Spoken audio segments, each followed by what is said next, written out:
presidente, trabajadores de Luz y Fuerza, quienes fueron despedidos en el sexenio de Calderón, le reconocen pues que usted haya cumplido, que no quedaría ninguna obra inconclusa en su administración, como lo es el Tren Maya, el AIFA, Dos Bocas. Sin embargo, ellos piden también que se tome en cuenta el compromiso que usted adquirió con ellos, pues para que se cumpla lo que ellos han estado buscando durante tantos años después de este despido que pues les afectó a miles de ellos. ¿Qué hay con los electricistas de Luz y Fuerza, presidente, en este sentido? ¿Ha habido avances en las jubilaciones que ellos están pues demandando?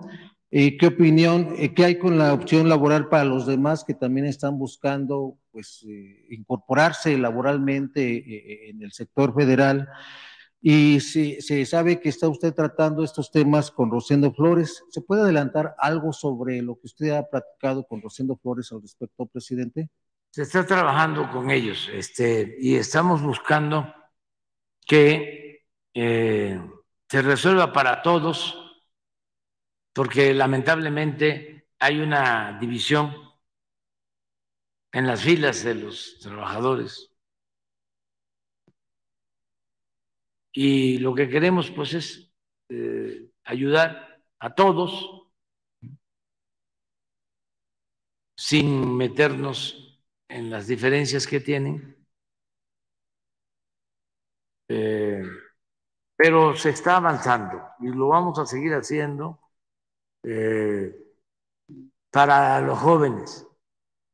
Durante muchos años, décadas, fue muy difícil en México que existieran sindicatos verdaderamente democráticos. Décadas. Por eso, cuando surge Demetrio Vallejo como dirigente de los ferrocarrileros y se lleva a cabo un movimiento de democratización del sindicato, lo encarcelan. Vallejo estuvo en la cárcel. Como también fue a la cárcel por lo mismo Valentín Campa y muchos otros dirigentes. No había democracia sindical. Era una sola corporación sindical la que dominaba.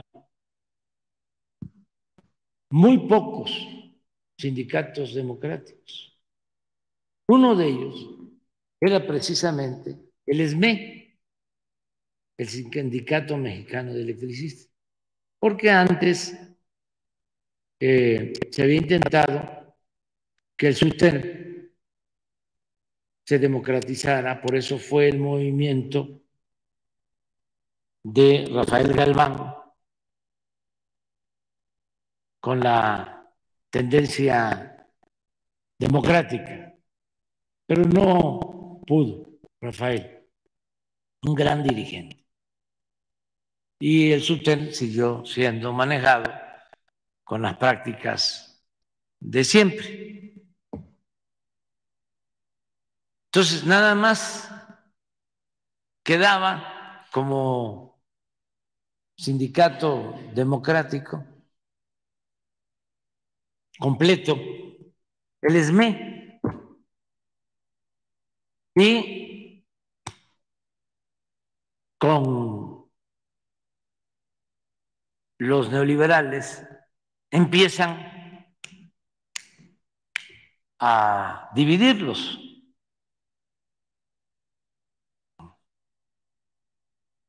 Era un sindicato en donde se elegía de manera democrática a sus dirigentes. No había charrismo sindical. Entonces empiezan a hacer labor al interior del sindicato y los dividen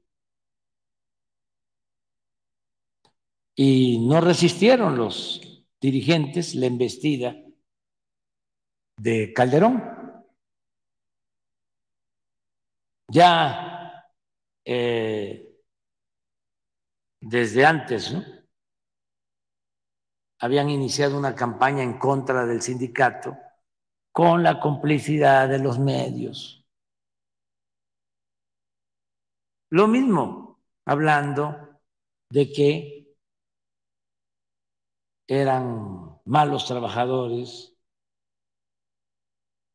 que le costaban mucho al erario,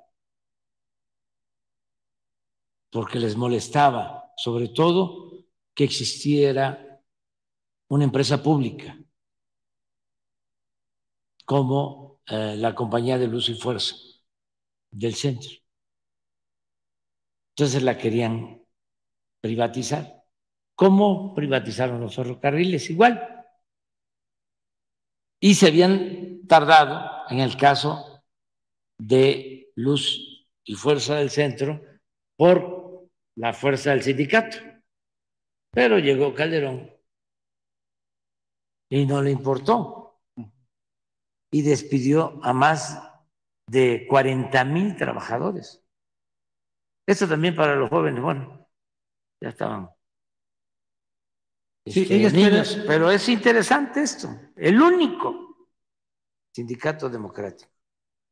Lo acabaron, lo destruyeron, porque sí quedó la CENTE, que también hay que recordar, pero son secciones del sindicato de maestros.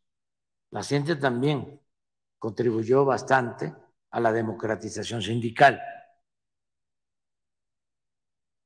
Pero todo lo demás era corporativo.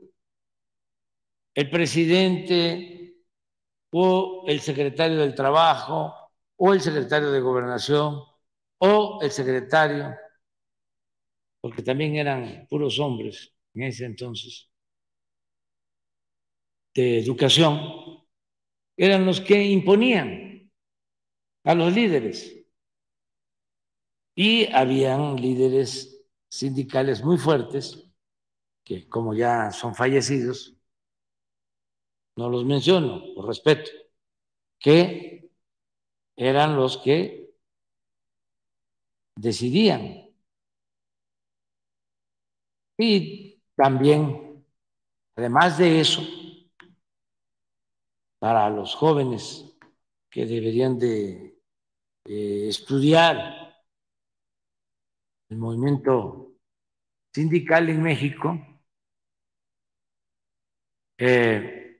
hubieron también muchos sindicatos llamados blancos.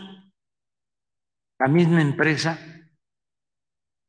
hacía su sindicato a modo para no garantizar a los trabajadores sus derechos laborales, los sindicatos blancos. Todo eso ahora pues, ha ido cambiando. Ya por ley tiene que haber elecciones limpias, libres, directas. Los trabajadores tienen que elegir a sus dirigentes, e incluso para la revisión de los contratos colectivos se tiene que consultar a los trabajadores. Antes firmaban los contratos los líderes, los trabajadores ni se enteraban. Entonces, todo eso han significado avances. Por ejemplo, no se pagaba el reparto de utilidades a los trabajadores. Ahora, el incremento al reparto de utilidades ha sido sustancial. Podemos presentarles un día lo que se ha incrementado el reparto de utilidades, lo que reciben ahora los trabajadores. Ellos esperan la misma suerte que ocurrió con los trabajadores de Mexicana, presidente, Sí, para sí, que de esta manera ya quede finiquitada su sí, situación. sí. Vamos a seguir. Jesús me ayuda en esto, me está ayudando en hablar con los trabajadores electricistas, en hablar con ellos. Ya hemos avanzado con el seguro social. Se les dio seguridad social a todos, ¿no? A los trabajadores electricistas. ¿Tienen acceso a la seguridad social? Pero faltan cosas y a lo mejor pueden faltar otros trabajadores.